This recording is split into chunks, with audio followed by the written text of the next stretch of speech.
Hey, what's up, everyone? Welcome to Dev Interrupted. I'm your host, Dan Lyons, and today I'm joined by Dan Kador, VP of Engineering at Clockwise. Dan, welcome to the show. Super glad to be here. Thanks for having me. Awesome to have you. Clockwise, very cool company. I think lots and lots of people know it.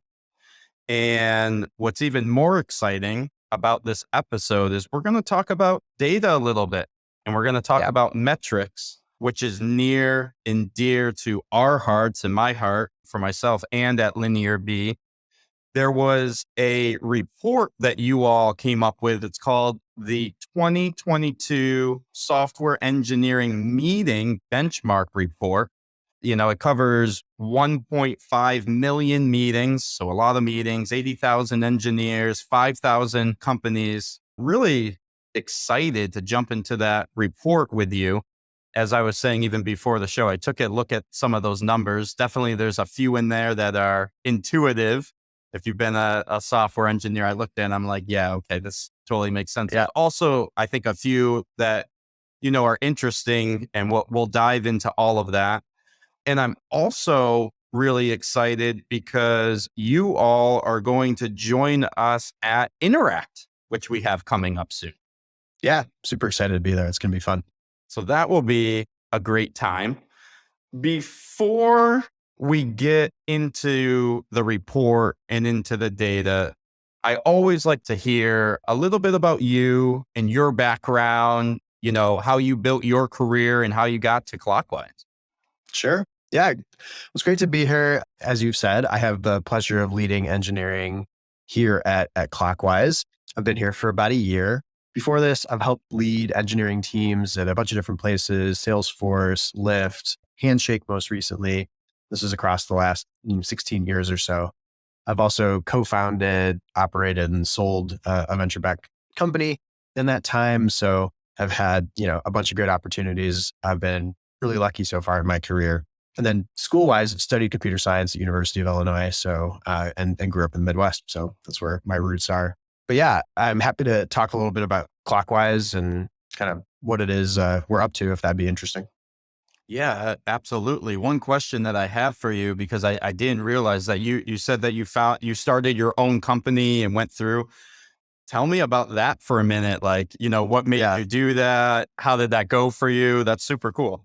Yeah. So I started a company back in, I guess it was 2011 actually, but we founded it officially in 2012 with two of my best friends who I went to high school and college with and worked together a little bit with actually as well. And we had always said to each other, we want to start a company someday, but really tried to wait until we had an idea that seemed, actually worth going after. And so if you remember back, this was over a decade ago now, showing my age. But in 2011, 2010, we really saw kind of the rise of the API ecosystem. And at the time, myself and one of my co-founders, we were working at Salesforce on the API platform there, or I was on the API side. He was on what Salesforce calls Apex, which is their programming language. So we were working sort of at the forefront of like the world's biggest enterprise developer platform and learned a lot of important lessons around scale and go to market there. And our other co-founder was a serial startup guy and kept rebuilding the same analytics platform kind of over and over as he switched companies. And we thought, there's got to be a better way. We can't sort of be in a place where every single company is reinventing the analytics stack from ground up. And so we built an API for analytics. The company was called Keen.io. And we started in 2012. We went through a startup accelerator, Techstars, raised some money afterwards, and kind of were off to the races. Eventually, Sequoia got on board, so that was a very cool moment for us. And across the course of 6 years, we built the company out to millions in revenue, thousands of customers, tens of thousands of developers on the platform, and eventually we ended up selling it. Still running today, so it's always gratifying. As I was the CTO, it's always gratifying, like when the code that you wrote is still running billions and billions of times. Every day. That's awesome. Thanks for sharing that story. I love, people coming from engineering background that start up and do their own thing. And we've said it, I think, in a bunch of episodes, but one of the quick lessons that I'll take away from there is you started a company in an area of pain that you knew about as an engineer, and it became Yeah. very successful. So yeah, encouraging everyone in our audience to start up and do your own thing. Let's move to the benchmark report. So it's called the Software Engineering Meeting Benchmark Report, made by Clockwise. What is this report all about? Yeah. So I mean, it's right there in the name. The report is really about how engineering teams and the people on those engineering teams experience their calendars, right? What do their calendars look like? What are the meetings on those calendars? What types of meetings are there? What kind of volume do they have, especially as people change and grow in their career, either through leveling up on the IC track, switching over to the management track, difference between management, director, VP, that kind of thing. And also the difference between meeting cultures on aggregate between smaller companies and medium-sized companies and larger companies. Yeah, that's awesome. I mean, when I was a developer and then a team leader, certainly dealt with this a lot. Didn't have the data to support it, but I remember many conversations of, I'm in too many meetings, Yep. or we're having too many company meetings. I can't get my work done. I remember actually having to talk to the CEO about it, saying, hey, we have like a little bit too much going on, the engineers, and it's difficult to understand. I wasn't able to fully articulate it like, hey, this lack of focus time leads to lack of productivity. This is back in the day, and lack of productivity leads to our projects aren't delivering on time, and the projects aren't delivering on time leads to less revenue for you. It was That's more right. like a cry for help, right? So Right. it's like pretty cool that you have the data, and we'll get into all of that. We're going Yep. to talk about how the report is built. But the other thing that I liked about the report, before we do like the full deep dive, it also talks a little bit about individual versus like manager, team leader. Because a lot of Yeah. people usually are thinking like, what is that? What does it look like for me to go from being like an individual developer to a team leader? And you can see in data that Yep. where you're spending your time is going to change drastically. But before we go there, like, how did you get all of this? Like, how do you have all of this data? Where does it come Yeah. from? How is the report made? Yeah, absolutely. So maybe to set some context first, I'll just talk a little bit about what Clockwise is and then how we have this data. So what Clockwise is, we're a team time management platform, and we help customers like Uber, Reddit, New York Times, Brex, and many more make time for what matters. So what that means is we're not a calendar app. Instead, we work on behalf of our users to do what calendar apps can't do, which is actually create more time. And I love new calendar apps, but they fall short because individual efforts to manage time really can't work for everyone when time is a shared resource and networked across the whole organization. So with Clockwise, users are able to input their goals and preferences related to how they spend their time and how they want to be spending their time. And we handle the rest by automatically scheduling and rescheduling events, all in the name of creating more focused time for all of our users. So why do we have this data? We really act on behalf of our customers to, again, automatically schedule and reschedule events on their calendars. That access comes through OAuth. And then to provide the best possible performance on our platform of really reacting quickly as changes to calendars happen, we mirror calendar data such as events, attendees, and RSVP status into our own database. So that's where the data comes from. Yeah, very cool. I mean, I know the Linear B team is definitely utilizing Clockwise, and it spread up to me as well. People say, Nice. "Hey, you need to get this." Yeah, one thing that I did want to ask you, I assume, and from what I know, it's like anyone in the world can use Clockwise. It doesn't matter what your job is. But is there something particular about being an engineer or that, type of person that made you do Yeah. this report? Yeah. So we definitely see probably our largest concentration of customers within engineering teams. And I think that's largely because engineers probably are at the forefront of understanding the value of focus time, understanding how important it is in a fragmented day where you're Swiss cheesed by meetings to really preserve time to focus on, the latest PR, getting a new piece of code out there, or managing a deploy out the door, whatever it is, thinking hard about, a new piece of architecture. And engineers, we are probably at many organizations kind of the most expensive part of salary. So there's a very easy, I think, tie back from generating time for engineers to generating more revenue for the business. And so it's just the bottom line math is really clear for a lot of our customers in that way. Yeah, we can see it in the linear B data as well. I mean, when you think about being a developer, you're a creator. And so that focus time, uninterrupted time, the area that we dig into it, so we kind of measure the coding time. How much coding time are you allowed to get every week? So that's kind of like your focus time area. And the other area that we're seeing it as well is in that pull request or merge request process, the interruptions going back and forth. Yeah, I mean, for our world, non-fragmentation or like having that focus time totally matters. And I think it's because we're all inventors. Do you have an API? Like, can we pull this data, or where are you at with the API?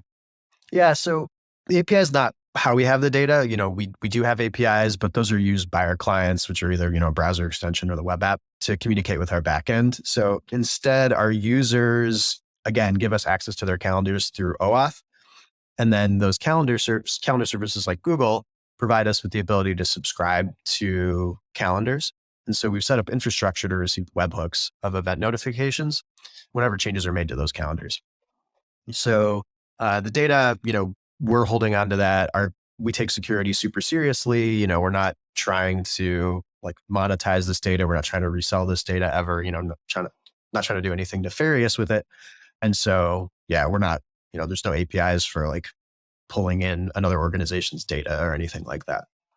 Yeah. I was more wondering, like, for linear B, we're using Clockwise. Can I pull it for our organization, or is that not out yet from an API standpoint? Not out from an API standpoint. We have some admin tools through our web app, so you can pull interesting stats that way. Yeah. And then, of course, we're happy to work with you. If you've got specific questions, we can kind of go through your data with you. Yeah, absolutely. Sounds great. I have a question on here. We'll see where this goes, but is there a Clockwise secret sauce that you Yeah, can of course. talk about? Yeah, absolutely. What kind of tech company would we be without some secret sauce? So again, at the heart of what we do is an acknowledgement that time is a network resource, right? So it's a kind of fancy way of saying something that anybody who's worked on a team knows is true. You don't have full control over your calendar.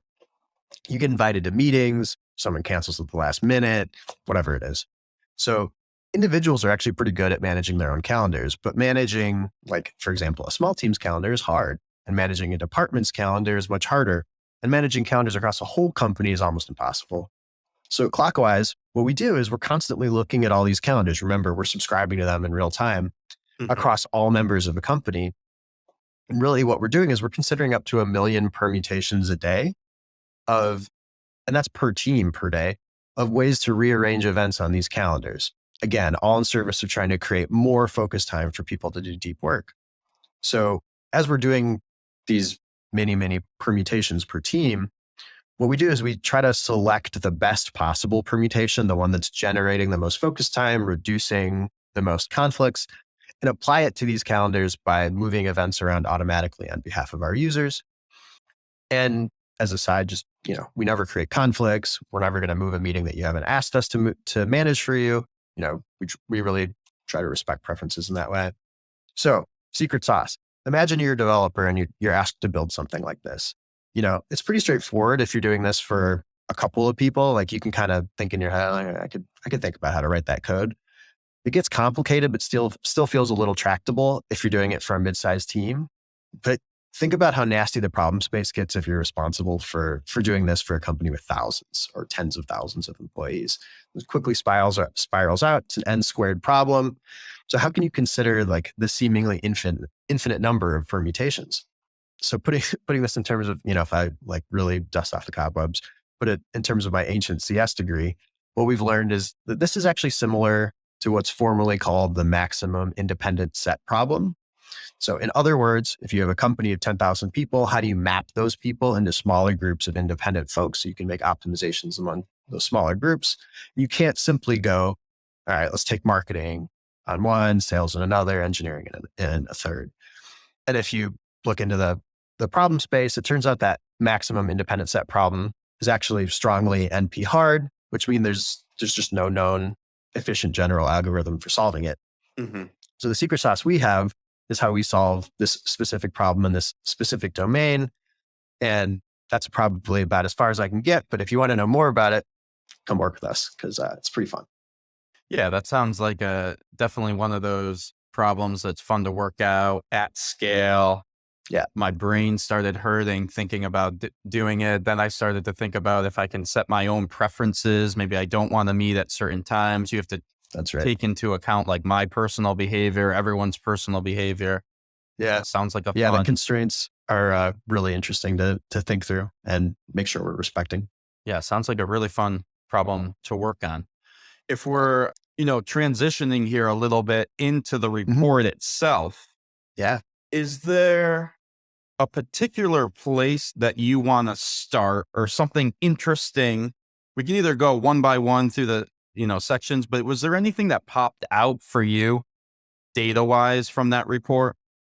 Yeah, absolutely. So the report itself, again, is from over 1.5 million meetings that we've had in our database as well. And it's also joined with some qualitative surveys that we've done of engineering managers who are users of Clockwise. And so, just at the top, I really love some of the survey results around focus time, which is, 90% of everybody we've surveyed says focus time makes me more productive. 80% of folks say focus time, which we define as 2 hours of contiguous sort of uninterrupted time on your calendar, helps me finish projects faster. And 3 out of 4 folks actually say that focus time helps my company bring in more revenue, which I love, music to my ears. So that's one of my favorite insights. And then I really love, maybe there's a couple other things I'll highlight. We can dive in kind of any amount of detail you'd like. Sure. I love that, as you said, there's some things that we feel intuitively about engineers as we advance in our career, as you climb the career ladder.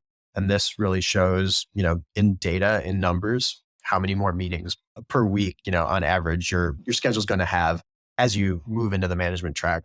And I also really love that it shows the coordination tax of, the difference between a small company versus a medium-sized company and a larger company. And at larger companies, I think we've all felt like, oof, I am just buried in meetings.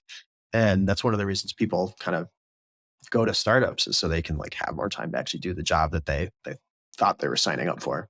So yeah, I love all those things. All of those are interesting, and they kind of popped out for me because it's like, and you should read the report, because at the highest level, okay, you could just say, more meetings suck, for being a developer. But if you dig into the data, then it's actually gives you some information of what to do about it. So if we're starting with the focus time, I'll give an anecdote for Linear B and see what you found. We kind of invented this thing with pull requests, that if you get a pull request assigned to you, so us two on the pod, Dan to Dan, you get a pull request, I assign it to you. We send you a little message through our bot that says, hey, Dan, you have this PR assigned to you, but by the way, it's only going to take you 10 minutes to review. Or on the flip side, hey, based on our data, what you've done in the past, the areas of change here, it's actually going to take you 45 minutes. And what we've seen is, providing that data to the reviewer, they can then make a more educated decision of how to optimize their time. So for example, if you have 10 minutes before everyone's hitting lunch together or something like that, take on a pull request that will only take you 3 minutes or 5 minutes. Don't start the one that's 45 minutes. If you start the one that's 45 minutes, you're going to be more fragmented because you're not going to get through it. You're going to go to lunch. You're going to come back. You're going to have to reorient yourself. And now we just wasted time. So that's an example that I can think of and where I know fragmentation hurts. And I don't know if you're going to have the answer to this, but I wanted to ask you because I thought about it. When you think about focus time with like Clockwise and for a person and then an engineer, Yep. how much is needed to actually get into a flow? Like what is have enough time to like zone in and really get some hard work done? Yeah. I mean, that obviously is going to change based on an kind of individual preferences and how they like to work. But what we think of is really 2 hours. We kind of focus on that 2 hour block as the minimum for, hey, you could actually context switch away from whatever the last meeting you're in, stop thinking about that, finish digesting lunch, whatever it is, and then switch into a deep state of work and have enough time ahead of you to not be scared of like, oh man, I got this next meeting coming up and I really got to prep for it or whatever it is. So 2 hours is really what we're looking at. As anything under than that, we don't count in any of these statistics. So when you see us talk about focus time, it's about 2 hour plus blocks of uninterrupted time on the calendar. Yeah. No, I mean, that's important. So like if you're a developer, you can probably do this with Clockwise, but even if you're not using Clockwise, think to yourself, because I was going to say like an hour, 45 minutes intuitively, but like 2 hours is what you need. The first 15 minutes to half an hour, I have to settle in. I'm checking stuff. I'm like, I don't know. I just get all this mental stuff off my plate. Straight. Yeah. That's where you want it. Yeah. All the things. And this is probably more advanced, but the other thing that came to mind to me is as my day progresses, so meaning I'm like taking on more mental load earlier in the day, I find it's taking me longer and longer to settle in. So it's like my second block, maybe give yourself a little more. At least that's what I find for myself. Yeah, it's a great point. I think people really should be paying close attention to what their specific bodies need. Some folks are more productive in the morning, can settle into that flow state much more quickly. And some folks, that's in the afternoons. One of my favorite colleagues I've ever worked with, his flow state was basically like midnight to 4 a.m. He knew that for himself. And so he would organize his life and his calendar so that he could be in that state. It's important. Yeah. Now the other is, so that's kind of any other comments on like focus time for specifically for engineers? I mean, I guess the one thing I would call out here is it's great to see in this report a bunch of this data, as we talked about, being quantified in an explicit way across many companies. So yes, between new one-on-ones, additional team syncs or staff meetings, stand-ups, whatever it is, managers tend to have more meetings on their calendars. But I think the challenge for all of us, and especially those of us who've chosen to pursue careers in management, is like, really, how do we not be beholden to our calendars? How can we take active ownership of our schedules? And how can we make sure we're giving ourselves the time we need to be strategic and think deeply? Because I don't know about you, but I've certainly been guilty of this before. And I've met other managers or executives who are really just like, well, I wake up and I look what's on my calendar and I got 8 hours of meetings and I do those. And then I have no time to think deeply about anything else. And that's just, we have to do better. Yeah, no, I agree. It's like honestly, I have not mastered this, and it's a terrible feeling to get to like Friday or whatever it is and be like, what did I think about anything this week, or did I just jump from meeting to meeting? Totally. So, for me, it's still a work in progress. Do I set my focus time for the afternoon? Do I do it for the morning? How do I be available? Tough problem to solve. Yeah. There's no, single solution by any means, but it's definitely, I think, an important problem to be thinking about for yourself. You were calling it the coordination tax. Yeah.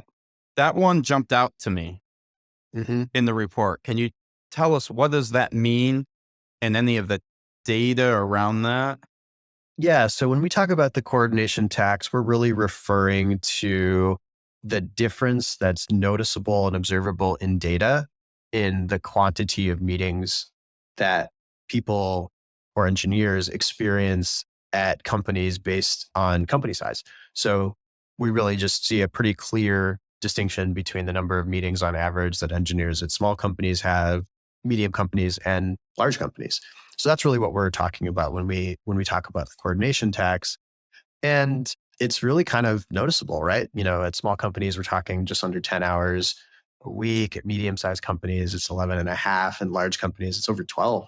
And then if you kind of look at the inverse, just it makes sense. Average amount of focus time you get drops as you go from a small company to a medium company to a large company.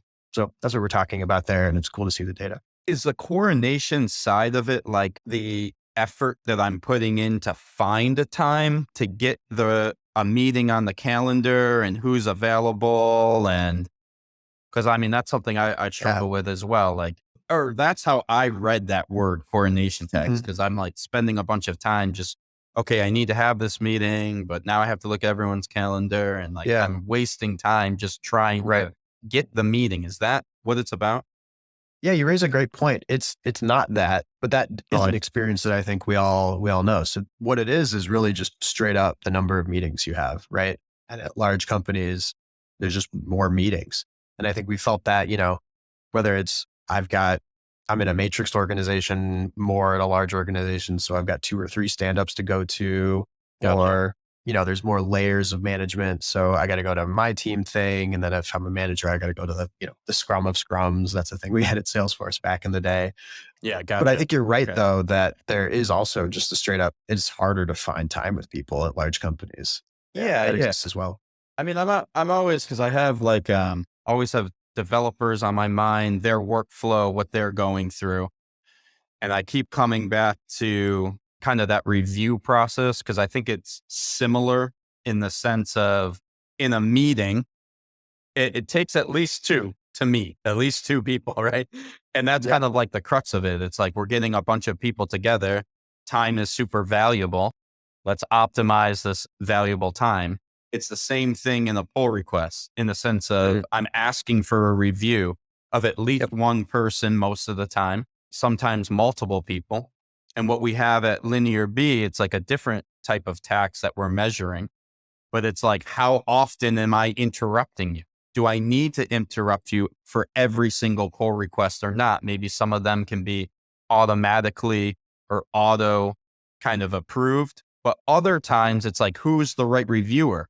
Who's the most available? Who got already bothered too much today and needs more focus time? And so that's where like some of the similarity or what I was able to relate to, because anytime you're asking someone to stop doing individual work and go help in a meeting or help do a review, you can get a lot of time waste there. That's where, and I think for developers, that's where the experience goes down for them. Too many meetings, not non-efficient reviews, bothering me when you don't really need me. A lot of overlaps there. The lives of developers are about to change for the better, and listeners of Dev Interrupted are getting early access. Gitstream is the free, revolutionary tool that allows developers to focus more on the craft of code and less on things like toil, rework, and bottlenecks. When Linear B found that 50% of each development cycle was spent on PR idle time, we knew something had to change. We realized CI/CD alone wasn't enough. We need to shift even farther left to fix the PR process with continuous merge, and we're doing that with Gitstream. With Gitstream, we can solve the PR idle time problem, ship code faster, and make us all happier as developers. To get your early access at Gitstream, Dev Interrupted listeners can sign up at gitstream.cm. That's GITSTREAM.cm. Yeah, totally. I mean, I think you're absolutely right. There are a lot of similarities and kind of spiritual agreement in the way that our companies see the world. Which is why we're pumped also. I already said it, to have you all at Interact. There's a lot of, I think, synergies of what a developer, where the world is about developer experience. What they're going through to be able to get their work done, their code merge, actually getting time to focus on coding. And that's kind of pretty cool where we come together. The third one that you mentioned, I actually have, I'll read some data on it. See if I get this right. The average software engineer spends almost half of their week in focus time. So half of their week, I think what we're saying focus time is like that 2-hour block, something like that. So you're getting, half time in that focus time.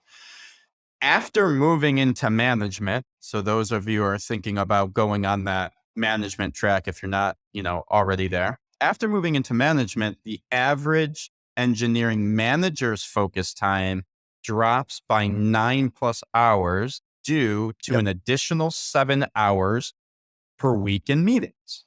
Yep. What is our takeaway from that?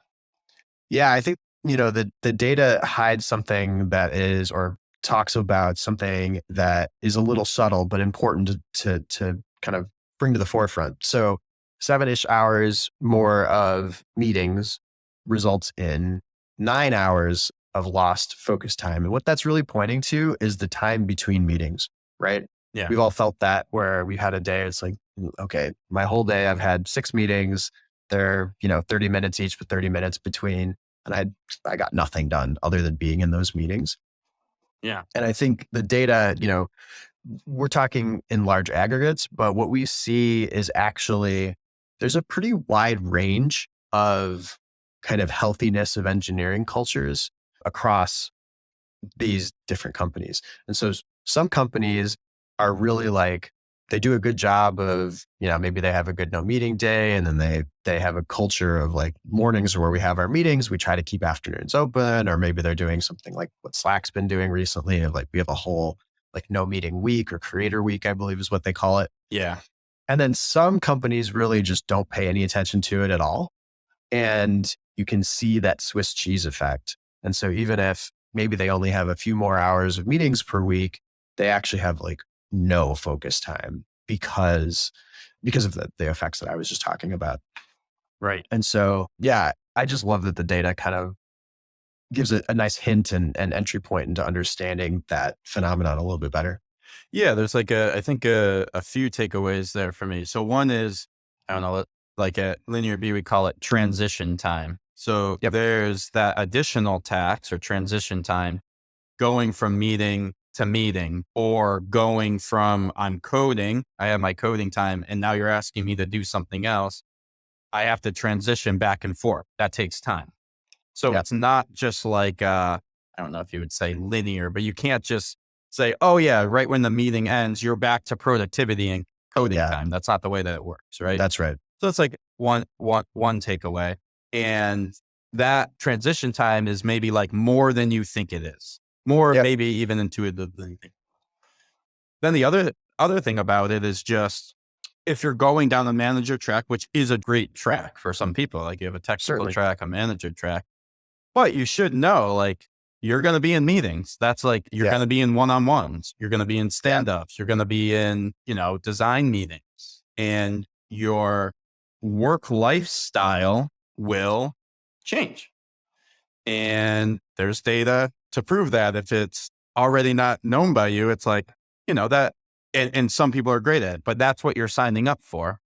And your challenge is going to be to maintain some hours of focus as a manager for yourself, because everyone is pulling from you for that meeting. Yeah, I think that's right. I think many of us, as we switched into management, we do it hopefully because, we, as sort of cliched as the term is, we have sort of a servant leadership mentality, and we're like looking to really enable and help the teams. And so I think many of us have a reaction that like, cool, my calendar's not mine anymore. I'm here just to serve the team.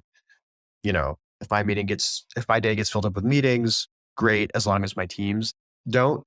But that's really not, I think, the sign of an effective leader. The sign of an effective leader is someone who knows how to balance the additional meeting load that you just described with creating enough space for themselves to not be reactive, to think to the future, to be proactive. So yeah, that feels really important to me to call out here. Yeah, absolutely. Okay, we have this data. We have like a self-reflection. Maybe I assume you have it at Clockwise, like Clockwise engineering. How do we change our behavior based on this data so that we can have a more effective engineering organization? Yeah. So at Clockwise, we maybe unsurprisingly have this as a core metric for our whole company. So we pay attention very closely at an OKR level to the average number of focus time hours per employee per quarter. And, we've really worked to drive that up across the course of our company's existence.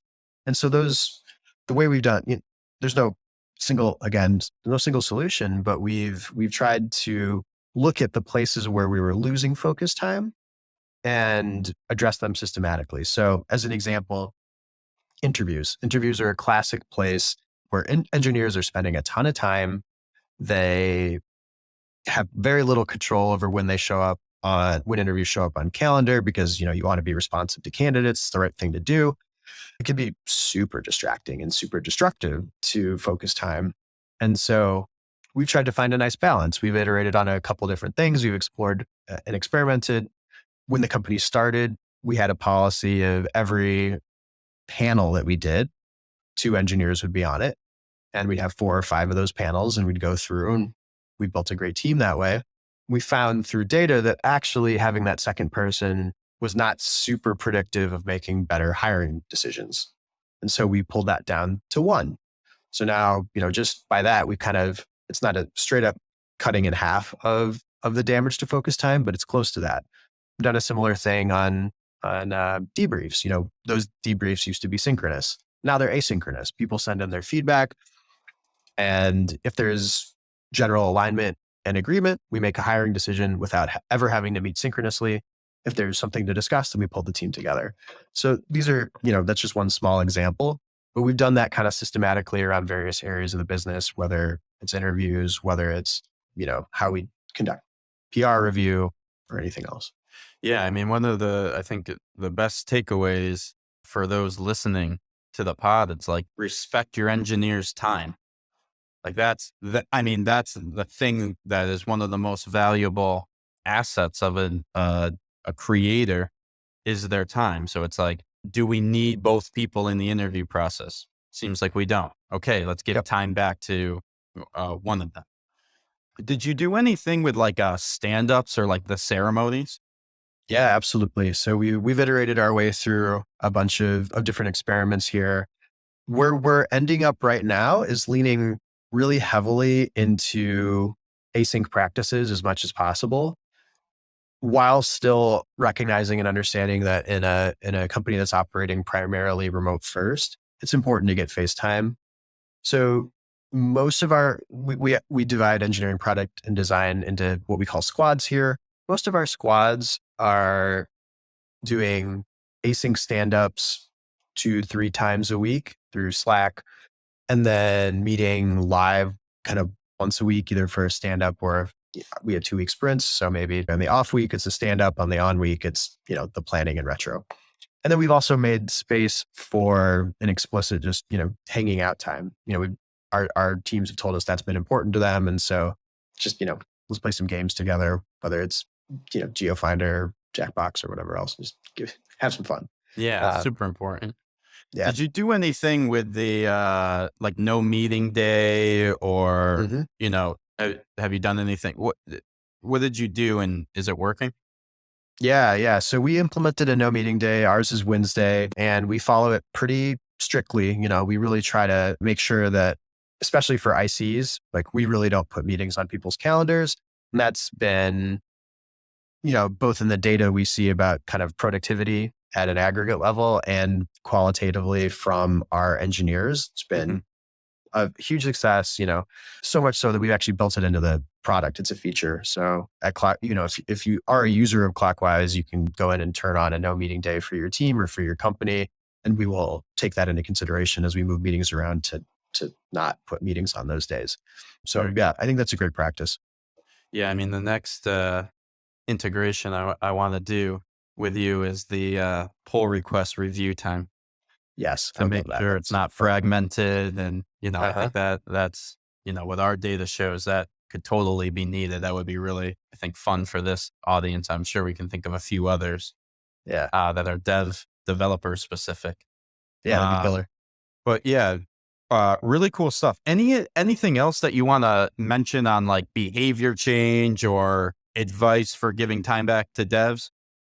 Again, I'll just lean into getting experimental and trying things out to see how they work, especially async practices, and especially at larger companies where that meeting tax, that coordination tax is higher. I feel like, there's a big opportunity for engineering leaders, VPs, directors, managers, whatever it is, to really try out new ways of operating as teams and give, as you were talking about, give your engineers time back.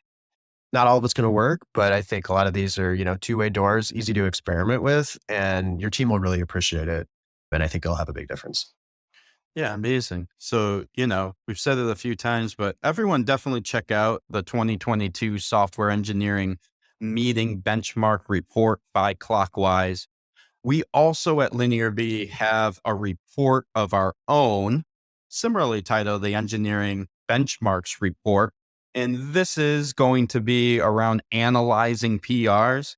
With Clockwise, you're analyzing meetings. We're analyzing pull requests at Linear B and seeing where those blockers are.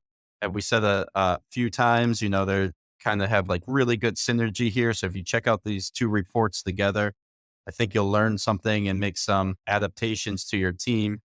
And Dan, wanted to thank you, so much for coming on the pod. It's been an awesome convo with you. Yeah, it's been an absolute pleasure. Now, I know that you have kind of a call to action that's similar to what we've been saying for most of the pod, but I do think it's really important for developer experience. But, what is your kind of call to action for the crew listening? Yeah, I would just say really take back control of your calendar. All of us, whether we're heads down on a deep architectural refactoring or thinking through a complicated reorg, doesn't really matter on the role. We really need deep focus time to do our jobs effectively. You can try to do it yourself. That's great. But Clockwise is here to help if you want a hand. So if you want, go to getclockwise.com, sign up. It'll just take a couple of minutes. You tell us your preferences, and we'll immediately start optimizing your calendar and making more space for you. Yeah, very cool. As I said, we're using it at Linear B, so definitely check it out.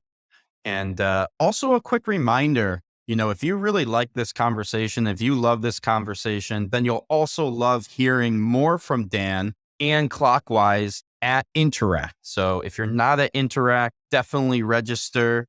That's our conference. We've been doing it for a while now. Lots and lots of interesting people will be presenting. Dan will dive into more of the data from that engineering meeting benchmark report. The report is filled with amazing content, just like at Interact. You'll also hear from amazing companies like Slack, Atlassian, Shopify. We got interesting people like Tiffin Tech. It's free to register, all virtual.